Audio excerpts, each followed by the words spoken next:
Marcus Wellington's hands trembled as he read the letter. Effective immediately, your position at Wellington and Sons has been terminated. His own father's signature at the bottom. All because he brought Amara to the family dinner last night. Is everything okay? Amara Johnson appeared in the doorway, her concerned eyes meeting his. Marcus crumpled the letter. Just my father being my father. He tossed the crumpled paper into the trash bin but missed. Amara picked it up, smoothed it out, and read it.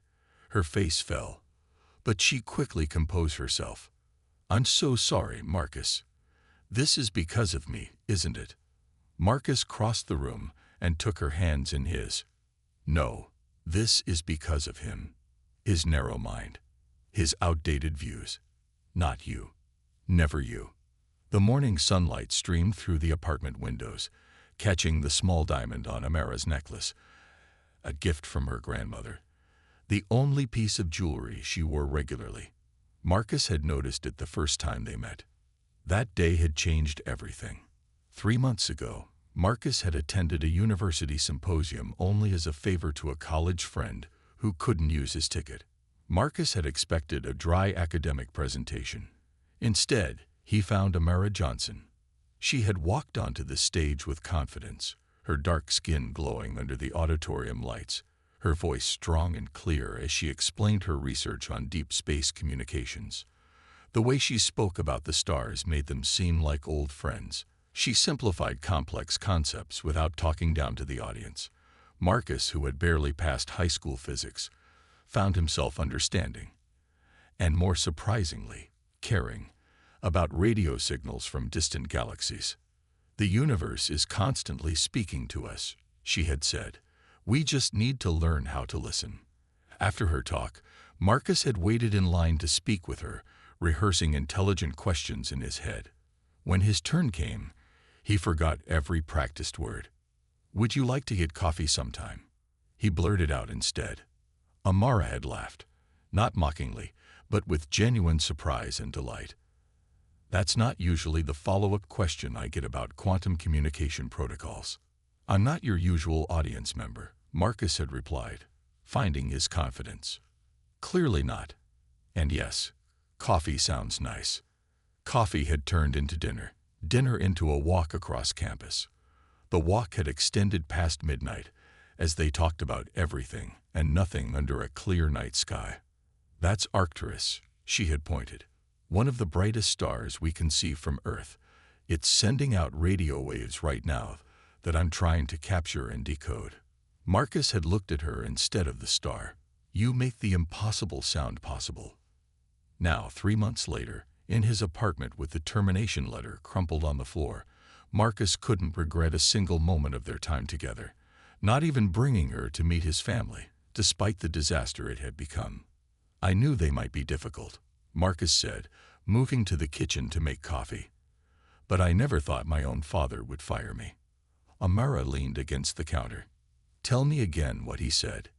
His exact words. Marcus measured coffee grounds, his movements precise despite his anger. He waited until everyone else had left the table. Then he said, This little experiment of yours needs to end, Marcus. The Wellington name stands for something in this city. And what did you say? Amara asked quietly. I told him I loved you, that it wasn't an experiment. Marcus poured water into the coffee maker. He said I needed to think about my future, about the firm, about my responsibility to the family legacy. And then I walked in from the bathroom, Amara continued. Yes, and he looked at you like you were invisible, wouldn't even acknowledge you were in the room. The coffee maker gurgled as they stood in silence. Amara finally spoke. Maybe we should slow down. Give them time to. No, Marcus cut her off. I won't let them dictate who I love. I'm 28 years old, not 18. I've worked at that firm since law school, made partner faster than anyone in its history, including my father, and I'd never asked for special treatment. He poured 2 cups of coffee and handed one to Amara. I'll find another job, a better one. One where I don't have to hide who I care about. Amara's phone buzzed.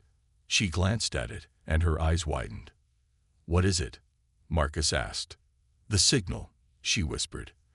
"The one my team's been tracking. It changed pattern last night. They need me at the lab right away." Her fingers flew over the phone screen. "This could be it, Marcus. The pattern we've been looking for. Proof of non-random sequences." Despite the morning's troubles, Marcus smiled. "Go. Change the world. I'll be here when you get back." Amara kissed him quickly, grabbed her bag, and headed for the door. She paused before leaving. "Are you sure you're okay about the job?" "I'm fine. Some things matter more than a nameplate on a door." After she left, Marcus sat alone with his coffee, thinking about what to do next. The obvious choice was to call other law firms in the city. With his record, he'd have offers by the end of the day. His phone rang. His mother's name appeared on the screen. He almost didn't answer, but after the fourth ring, he picked up. "Marcus," she said, her voice small and tight.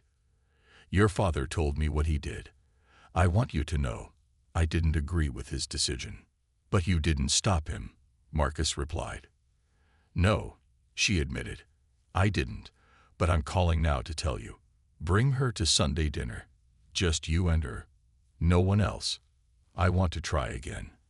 After hanging up, Marcus stared out the window at the city below. He didn't know if his mother was sincere or if this was some ploy his father had engineered. What he did know was that something had changed when he met Amara, something fundamental about how he saw the world and his place in it.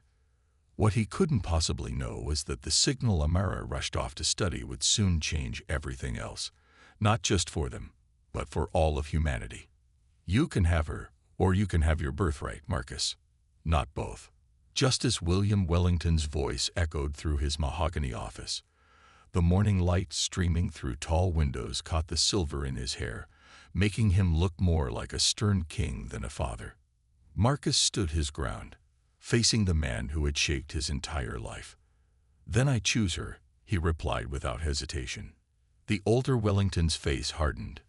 He placed both hands flat on his desk and leaned forward. 28 years I've invested in you. The best schools, the right connections, a guaranteed seat at the most prestigious law firm in the state, and you would throw it all away for this passing fancy." "Amara isn't a passing fancy, Father. I love her." "Love," William scoffed. "What does love have to do with building a legacy? With responsibility? With the Wellington name?" Marcus took a deep breath. The conversation was going exactly as he had expected, and yet the reality of it still stung. "Maybe that's the difference between us. You see marriage as a business arrangement. I see it as a partnership based on love and respect." William Wellington walked to the window, looking out at the city skyline, where the Wellington name adorned one of the tallest buildings. "Your grandfather built this family from nothing. I've expanded our influence to the highest court in the land. What will you contribute, Marcus? A mixed marriage that will make us the gossip of every country club and judicial dinner. Times have changed, Father. Not in our circles. Not as much as you think." The older man turned back, his expression softening slightly. "I'm trying to protect you. Both of you. The world can be cruel. We don't need protection. We need your support." William shook his head. "I cannot give what I do not believe in. Make your choice, son. The firm, your trust fund, your place in this family, or this woman." Marcus walked to the door. "I already told you my choice, and her name is Amara. Dr. Amara Johnson. You might take the time to learn it if you ever hope to see your grandchildren." He closed the door quietly behind him, refusing to give his father the satisfaction of a dramatic exit. 6 months later, Marcus and Amara married in a small garden ceremony. The cherry blossoms were in full bloom, creating a gentle pink canopy above them as they said their vows. Marcus had sent invitations to his entire family. None came. The empty chairs on the groom's side felt like a physical wound. But the bride's side more than made up for it. Amara's family had traveled from across the country to attend. Her father, a retired professor, had walked her down the aisle with tears in his eyes. Her mother had spent the morning helping Amara with her hair and makeup, weaving small white flowers into her natural curls. 3 sisters, 2 brothers, countless cousins, aunts, and uncles filled the chairs and spilled into standing room. "You are family now," Amara's father had told Marcus during the reception, embracing him with genuine warmth. "Our son in every way that matters." Later that night, as they danced under strings of twinkling lights, Amara leaned close to Marcus's ear. "Any regrets?" she asked, her voice barely audible above the music. Marcus pulled back to look into her eyes. Not a single one. After the last guests departed, they returned to their new apartment. Marcus had found a position at a smaller law firm specializing in civil rights cases, work that paid less but meant more. Amara continued her research at the university. "I should check my email quickly," Amara said, kicking off her shoes. The team was running a new analysis on the signal today. "On our wedding day," Marcus laughed, loosening his tie. "Science doesn't take days off," she replied with a smile, but her expression changed as she read the message on her laptop. "Oh my God. What is it?" "The signal. It's change. The random noise we've been tracking for months suddenly has structure. Patterns. Marcus, this could be it." He moved behind her, looking over her shoulder at the graphs and data streams that meant nothing to him, but everything to her. "It, as in intelligent communication," she whispered. "We need to confirm, run more tests. But this doesn't happen naturally." She typed a quick reply to her team, her fingers flying over the keyboard. "I need to go to the lab tomorrow. I know it's the first day of our honeymoon, but..." "It's fine," Marcus assured her. "This is what you've worked for your entire career. I understand." Amara turned in her chair to face him, taking his hands. "You really don't mind?" "How could I? My wife might be about to make first contact with alien life. That's much more exciting than sightseeing." She laughed and stood up, wrapping her arms around his neck. "I'll make it up to you. And who knows? Maybe we'll have to postpone the honeymoon for a Nobel Prize ceremony instead." Within weeks, news of the signal had spread beyond academic circles. What began as careful scientific papers quickly became headline news. "Alien Signal DTCTE" screamed newspaper front pages. "Are we alone?" asked television pundits. Government officials released cautious statements about investigating all possibilities. Through it all, Amara's team worked tirelessly to understand the patterns. The signal came from a star system 17 light-years away, close in cosmic terms. The patterns repeated with increasing complexity, like a teacher starting with simple concepts before introducing more difficult ones. "It's like they're teaching us their language," Amara explained to Marcus one night over a late dinner in their kitchen. Her eyes were tired but bright with excitement. First mathematical concepts, then what might be basic vocabulary. Marcus watched her with pride. While his professional life had taken a step back, hers had leaped forward. "Has your department heard from NASA yet?" "This morning. They're sending a team next week. The European Space Agency too." She pushed her food around her plate. "I keep thinking about what this means. If we're really communicating with another intelligence, it changes everything." Marcus finished for her. What neither of them knew, as they built their new life together amid this scientific breakthrough, was that they were being observed, not just by Amara's scientific colleagues or the media growing increasingly interested in her work, not just by Marcus's disapproving family, who followed their lives from a distance, reading about Amara's discoveries with a complex mixture of pride and resentment. They were being watched by something else, something that had sent a signal across 17 light-years of space, something that had its own reasons for choosing Earth, for choosing this moment in human history, and perhaps, though they couldn't possibly know it yet, for choosing them. The Exorian ships appeared without warning 3 years later. Massive and silent, they hovered over major cities worldwide. New York, London, Beijing, Moscow, Tokyo, Rio de Janeiro. Each woke to find a dark, oval craft suspended in their skies, motionless and imposing. Marcus and Amara were having breakfast when the news broke. Their 3-year-old marriage had settled into a comfortable rhythm. Amara now headed the university's Department of Extraterrestrial Communication, while Marcus had built a reputation defending civil rights cases. They watched their television in stunned silence as images of the ships filled the screen. Could this be related to your signal? Marcus asked, his coffee going cold in his hand. Amara didn't answer immediately. Her eyes were fixed on the footage, her scientific mind racing. The signal stopped 6 months ago.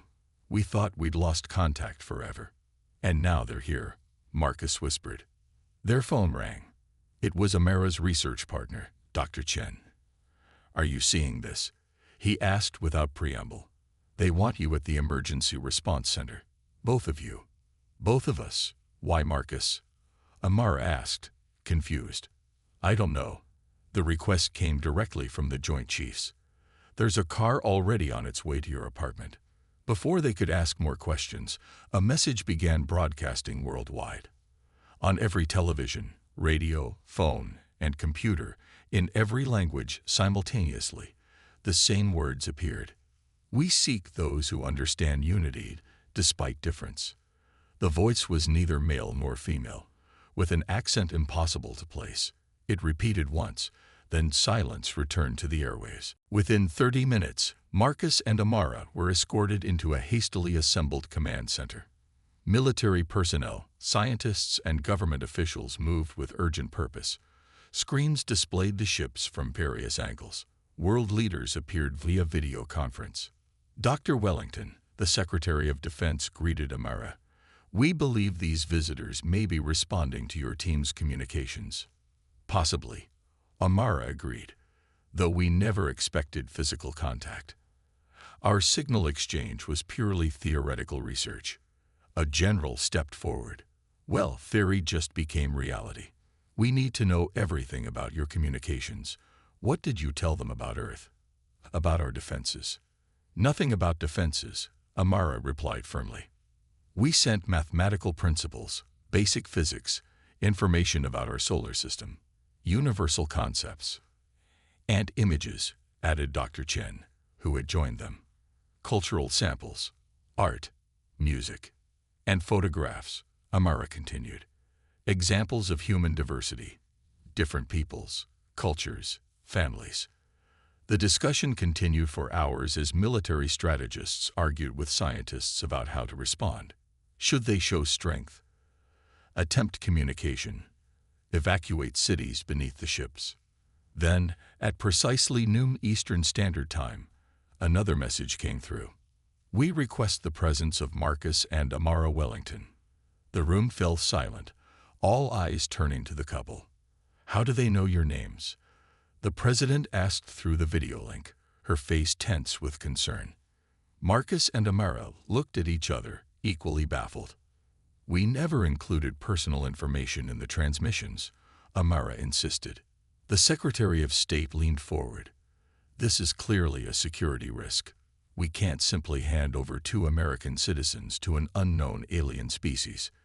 As the debate intensified, a third message arrived. We mean no harm. We have observed. We wish to speak with those who have crossed boundaries. 6 hours later, against the urgent advice of security officials, Marcus and Amara stood in an open field outside Washington, D.C. A small team of scientists and military personnel maintained a perimeter 1 mile back. Above them, one of the oval ships had descended to hover just 500 feet overhead. A beam of soft blue light extended from the ship to the ground. Within the light, a form took shape. It was roughly humanoid.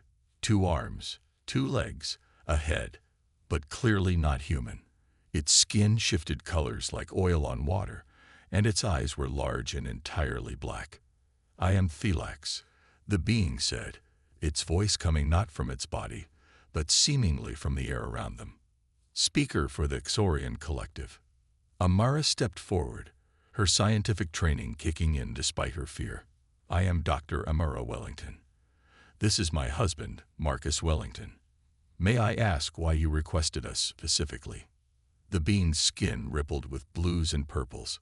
We have observed your bond, the Xorian representative explained. Your union represents what humanity could become. Marcus looked at Amara, remembering every painful rejection, every slur whispered behind hands, every door closed in their faces. Now, somehow, their struggle had made them humanity's representatives to the stars. I don't understand, Marcus said. How do you know about us? About our relationship? We have observed Earth for many cycles, Philax replied. We study species approaching technological maturity. We watch for patterns, for potential. And what pattern did you see in us? Amara asked. Unity, despite difference. Strength through diversity. The alien skin shifted to warm golds and oranges. Your world stands at a crossroads. Technology without wisdom leads to destruction. We have seen it many times. So this is some kind of test? Marcus asked. Not a test. An offering. Thelax extended a hand, and above it appeared a holographic image of Earth. Your species fights itself even as it reaches for the stars. Those who bridge differences, like you have done, show another path. As the alien spoke, Marcus felt a strange sense of validation. For years, he and Amara had faced judgment and rejection because of their relationship. His own family had cut him off. They had received hate mail when Amara's work made the news. They had learned to hold tight to each other when the world seemed determined to pull them apart. The Korean collective wishes to establish formal relations with Earth, Thelax continued. We offer knowledge, medicine, clean energy. But we will only share with a united humanity, not with separate nations who may use our gifts against each other. That's a tall order, Marcus said. Our world has never been united. They're asking for you, your honor, his clerk said, poking his head into the office. The President's Emergency Task Force. Minutes later, William found himself in a secure video conference with the highest officials in the government. Justice Wellington, the President said, her face grave on the screen. I understand the negotiators are your son and daughter-in-law. My son, William corrected automatically, then paused. And yes, his wife. The Secretary of State leaned forward. Sir, with all due respect, we need to know if there's anything in your family history that might compromise these negotiations. The aliens seem particularly focused on your son's relationship. William felt the eyes of the nation's leadership upon him. His throat tightened. I have not spoken to my son in 3 years. Not since he married Dr. Johnson. The silence that followed was deafening. Because she's black, the vice president stated flatly, not a question. William Wellington, who had argued before the highest courts in the land, who had authored opinions that would be studied for generations, found himself speechless. Back on the ship, the final phase of the understanding began. Marcus suddenly found himself alone in what appeared to be his father's office, but Amara and the Xorians were gone. His father sat behind the mahogany desk, looking exactly as he had 3 years ago. I've been thinking, son, the image of William Wellington said. I was wrong. I want to welcome you back to the family, to the firm. Your old office is waiting. Marcus stared, confused. Where is Amara? Where are the Xorians? This is a private family matter, his father replied smoothly. The aliens have made me understand what's at stake. They've offered me a deal. If you return to the family and the firm, alone, they will still provide their technology to Earth. Amara will be well compensated, of course, set up with her own research institute. But you two would need to separate. Marcus felt a cold weight in his stomach. This isn't real. You're not my father. I assure you, this is very real, the elder Wellington said, standing up. The Xorians can see our family healing as a powerful symbol, the prejudiced old judge learning to accept his son back, even if he can't accept the marriage. It's a compromise that works for everyone. A compromise that asks me to abandon my wife. For the greater good, Marcus. Think about it. Their medical technology alone could save millions of lives. All you have to do is come home. Marcus paced the office, his mind racing. Could this be real? Would the Xorians really make such an offer? Or was this all part of the understanding? A test to see if he would betray his principles, betray Amara when faced with enough pressure. What would you choose, Marcus? His father pressed. One marriage or the future of humanity. It should be an easy choice for anyone with a conscience. Marcus stopped pacing and faced the man who looked like his father. If the Xorians truly value unity despite difference, they would never ask me to abandon the most important unity in my life. This isn't their offer. This is a test. The office around him began to shimmer and fade. And if it's not?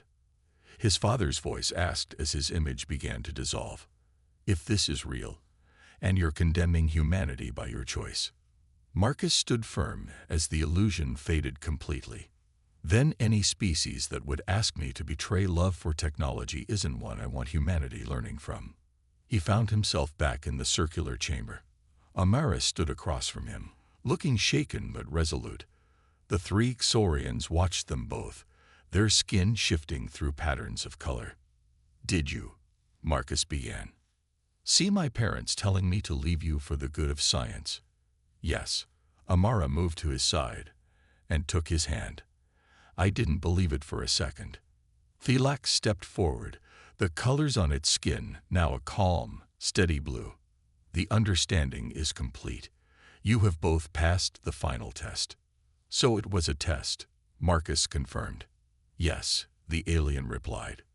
We needed to know if your commitment to unity was genuine or merely convenient, if you would abandon your principles when pressured, even for a seemingly greater good.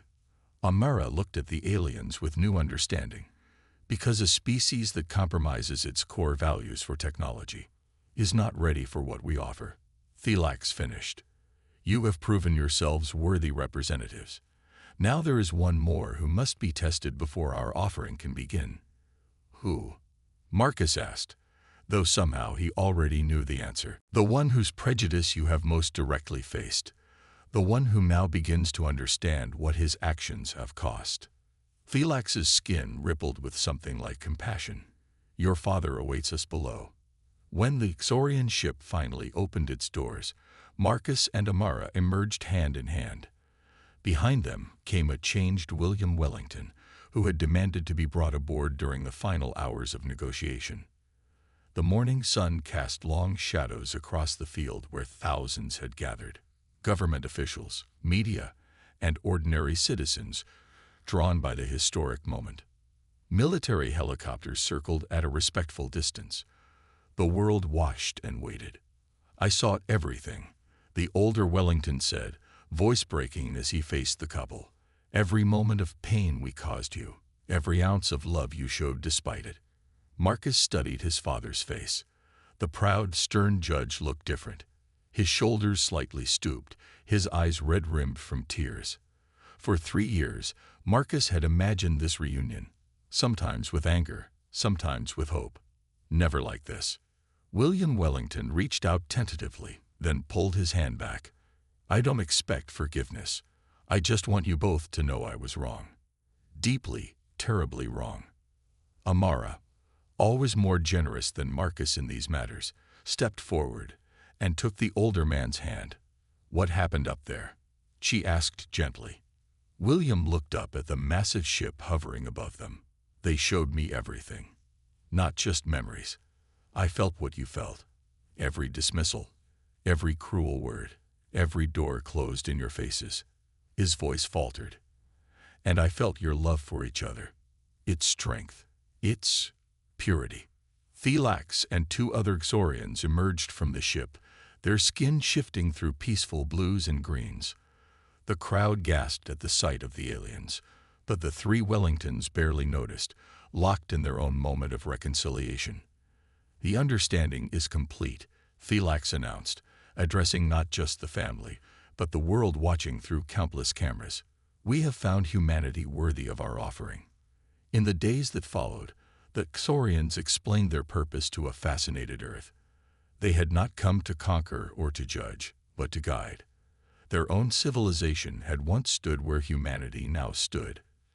Technologically advanced, but socially fractured, capable of reaching the stars, but still divided by ancient prejudices. We nearly destroyed ourselves, Thelax explained during a global broadcast. Our world split into factions, each with weapons that could end all life. It was only at the final moment that we understood our mistake. The aliens had survived their own crisis of division and emerged with a mission to travel the universe seeking young civilizations on similar paths, offering guidance before it was too late. Your technology has outpaced your wisdom, another Xorian named Elixis told the United Nations Assembly. This is a dangerous moment in any species development. The same knowledge that can heal your planet can destroy it. Their offering was carefully measured. Medical advances that could cure previously untreatable diseases, clean energy technology that could begin to heal environmental damage, educational systems that could help bridge cultural divides. But not weapons. Not faster than light travel. Not yet. These gifts must be shared equally, Thelax insisted, not hoarded by nations or corporations. Unity despite difference. This is the path forward. William Wellington, once one of the most conservative voices on the Supreme Court, became an unexpected advocate for the Xorian approach. He retired from the bench and established the Wellington Foundation for Global Unity, using his considerable fortune and influence to help implement the aliens' guidance. Marcus and Amara found their lives transformed as well. As humanity's first contacts with the Xorians, they became reluctant celebrities, their story a powerful symbol of what the aliens were trying to teach. Universities and research institutes competed for Amara's expertise in both extraterrestrial communication and the new technologies. Marcus returned to law, but with a new focus, helping craft the international agreements that would govern the fair distribution of Xorian gifts. 5 years passed. The initial excitement of alien contact had mellowed into a steady partnership. Xorian vessels remained in Earth orbit, but their presence had become almost normal. Their guidance had helped avoid several potential conflicts, and their medical technology had already saved millions of lives. On a warm spring afternoon, in the garden of the newly built Wellington Family Center for Unity, Marcus and Amara watched their daughter play with her grandfather. 3-year-old Zora Wellington had her mother's bright eyes and her father's determined chin. William Wellington, retirement ring gleaming in the sun, built towers of blocks that his granddaughter delightedly knocked down. "Again, Grandpa?" Zora demanded, her laughter bubbling up like a spring. "As many times as you want, little star," William replied, patiently rebuilding the tower. Amara leaned her head against Marcus's shoulder. "Did we need aliens to teach us to be human?" she wondered aloud. Marcus watched his father laugh, a sound he'd rarely heard in childhood. "Some lessons have to come from the stars," he replied, squeezing her hand. Later that evening, after Zora had been tucked into bed, the 3 adults sat on the patio. The first stars were appearing in the twilight sky, including the unusually bright point of light that was the main Xorian vessel. "I've been thinking," William said, swirling the ice in his glass, "about what would have happened if they hadn't come." "More of the same, probably," Marcus replied. "More division, more hatred, more of us versus them." "No," William shook his head slowly. "I've been reading the reports Amara's team compiled before contact. The signal patterns were changing, becoming more complex. I think they were waiting to see if we could solve our problems ourselves, if we could find unity without intervention. Amara considered this, and when they saw we weren't making enough progress, they stepped in," William finished. "Like parents who can't bear to watch their children make the same mistakes they did." A comfortable silence fell between them, broken only by the distant sounds of the city and the gentle rustling of leaves in the evening breeze. "Do you think we'll ever be ready?" Marcus finally asked. "For the rest of what they could teach us? For the stars?" William looked at his son and daughter-in-law with genuine admiration. "If more people had found what you two found in each other, the courage to love across boundaries, to choose unity despite difference, We might have been ready without their help. Amara smiled and reached across the table to take William's hand. It's never too late to learn. Above them, a shooting star traced a brief, brilliant path across the darkening sky. Zora, who had snuck out of bed, pointed upward from the doorway. Look, the stars are saying hello. Marcus lifted his daughter into his arms and looked up at the vast expanse above them. Yes, they are, he agreed, and we're finally learning to say hello back. The Xorians had a saying that Thelax had shared with them during those first tense days of contact. The universe speaks in many voices, but says only one thing: we are not alone. Looking at his family, his brilliant wife who had reached for the stars, his curious daughter who saw wonder in everything, and his father who had found the courage to change, Marcus understood that wisdom in a new way. None of us are ever truly alone if we have the courage to reach across the divisions we create.